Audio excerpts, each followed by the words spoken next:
Before you get start any knitting project, you need to choose the right yarn and the right knitting needles for your project. This is part 1 of the series where I teach you how to knit, and by the end of it, you will have made a bag perfect for New Year's Eve. Every knitting pattern have a yarn suggestion, and I have one for this clutch as well. For the black one, I used Ecovita 4 by DMC and Cosmo by Lana Grossa. And for the light one, I used Ecovita 4 as well, but held together with Paya by Filcolana.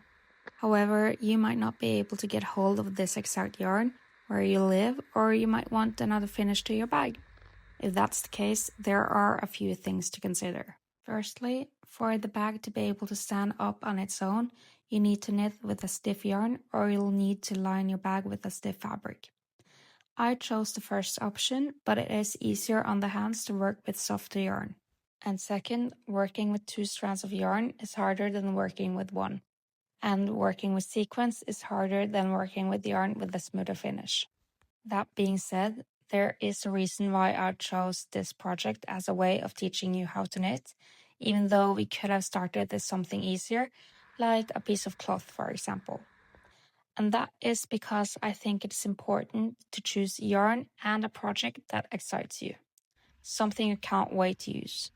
As for the knitting needles, they determine how loose or how firm your knit will be.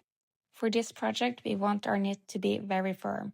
So I recommend going down a half or 1 full needle size from the suggestion on the back of the belt around your yarn.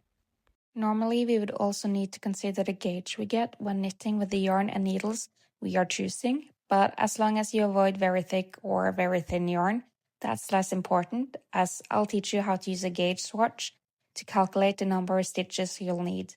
And if you have no idea what gauge means in a knitting context, don't worry, I'll explain it in my next video.